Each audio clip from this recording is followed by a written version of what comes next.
Trophy Superstore Premier League. Proudly supported by the Trophy Superstore. For all your trophies, awards and more.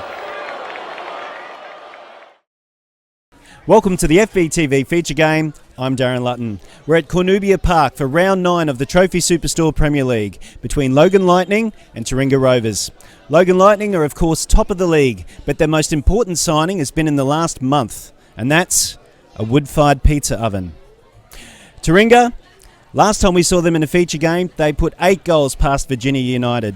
I don't know about you, but I smell goals in this game. I also smell pizza. Let's get straight to the action. Calling the game is Rafe Griffin. I promise I'll save you a piece, Rafe. Thanks very much, Darren. Still waiting for that to arrive in the commentary box as Logan take on Taringa in this round 1 Trophy Superstore Premier League clash. For Logan today, Jed Brown joins his brother Max in the matchday squad. Jed making his debut from the bench. Scott Russell with control of this one, assisted by Philip Tracy and Chris Robinson.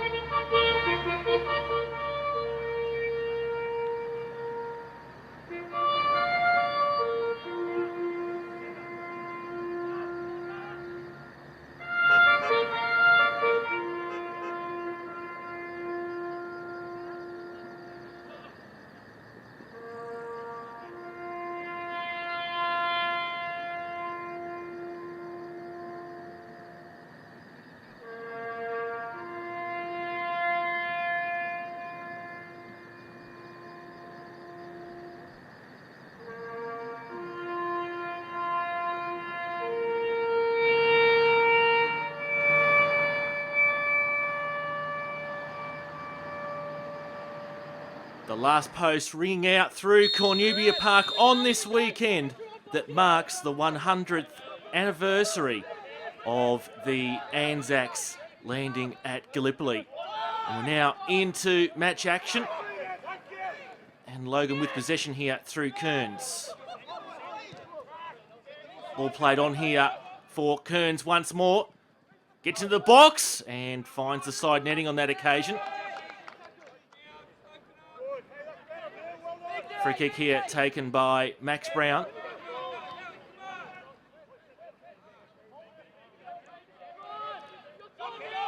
Continues the run there. Takes a deflection.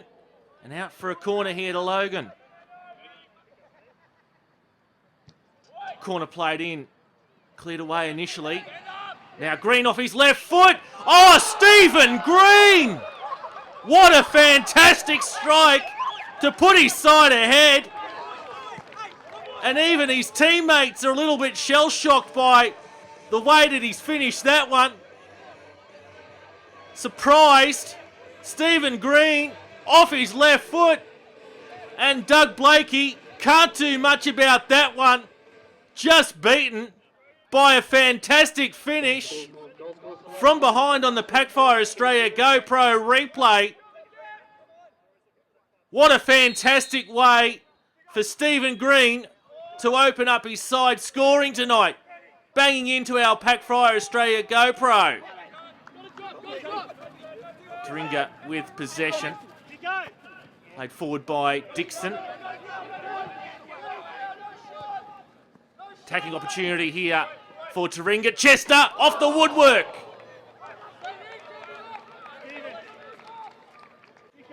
Let's take a look at that again. Great ball played in here for Stephen Chester. Allows it to bounce, takes it, and denied by the woodwork on that occasion. Once again, from our other Packfire Australia GoPro replay. And another angle on it. Stephen Chester scored a spectacular goal against Mitchelton last year. Ball played forward there by Peacock for Ayudia. Ayudia gets to the byline, gets inside the 6-yard box. Puts his shot across the face of goal. Taringa looking to bring it out of their defensive territory. Ellis chooses to go back to his keeper in Blakey, and it's gone dark here at Cornubia Park. Another look at that from behind on the Packfire Australia GoPro replay. And we've got light issues again here at Cornubia Park, and the match has had to be abandoned. Nick, is that steam coming out of your ears? Yeah, something like that. It's a hard one to swallow at the moment. It's no one's fault, but yeah, you're trying to gather momentum, and you're doing well. You're leading the game, you're leading the league, and yeah, it's a hard one to take. It happens once, you can accept it, but happening twice is pretty poor form. And you were saying before that it's out of your hands. It's an Energex issue. Yeah, it's an Energex issue. It's got nothing to do with the club. The power source here is good. It's to do with overloading from the street to the facility, and Energex haven't fixed it properly. Just going to the 38 minutes that were played, you must have been thrilled with the way your boys were played tonight. Yeah. It took a wonder goal to break them down, to be honest. It was a fabulous strike to lead 1-0, and they created a good chance where they hit the post.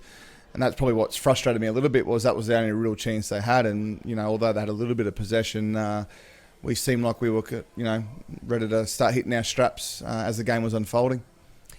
Nick, I understand you're taking some kids overseas in the next couple of months.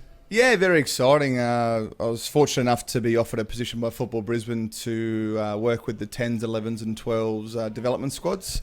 And we've selected up to about 30 players, boys and girls, to head to Portugal, Spain in the June-July school holidays. I understand FC11 are playing a part as well. Yeah, FC11 have come on board. They're going to do some work on nutrition and various techniques to look after the players' bodies and hydration, and really try and educate the players on what they need to do to put in their body to make sure they can compete at these events. We're playing up against teams from all around the world, different continents, and in many instances, full-time academy kids. So it's going to be a big task for the guys. So it's really good that FC11 have got involved, and I'm sure the kids are going to appreciate it. And who are they going to be playing? It could be anyone. Like there's Inter Milan, Real Madrid, all these sorts of clubs are there. It's a lot of teams from Brazil, even Asia. So and then obviously a lot of teams that we may not have heard of at our level, who are very good at junior development over in Spain and Portugal and things like that. Are renowned developers of good footballers in those areas. So I've watched some footage already and seen some of the standard already, and there's some interesting footage. I think it'll be a real eye-opener for our boys in Brisbane. And a great chance for them to develop their skills as well. Yeah, it's going to be awesome. Like, just life, it should be a life-changing experience. You should go over there and you'll see the bar, you'll see where it's at, and if the players are good enough and they apply themselves, they'll now have a realistic goal of where they need to be, rather than something that may be dangled in front of them that may never ever be visual to them. And that's probably the fortunate thing for the players that can attend these sorts of trips. And I've been on numerous of them.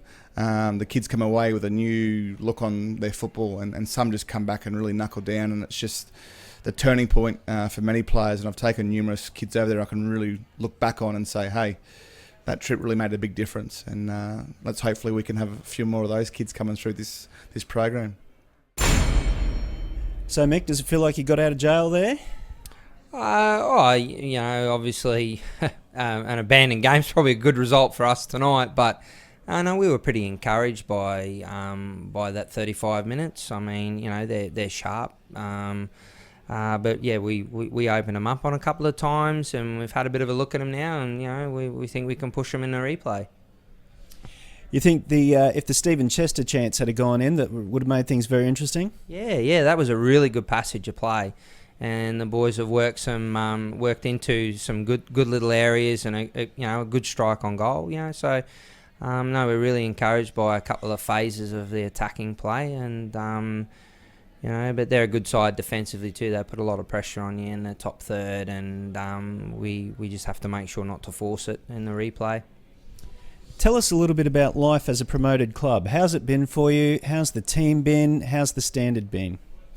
Yeah, obviously, I think we've got to prove to the league that we're capable at this level. Obviously, we had a really bad result a few weeks ago, and then last week against Ipswich we consolidated, and that was the message, to defensively consolidate. Some encouraging signs in that 35 minutes tonight. The boys are understanding what's required at this level, and we too are as coaches. I mean, the reserves had a good win today against a good side, so we're chuckling along, but there's always room for improvement, and we're making demands of the players, and we're slowly getting there.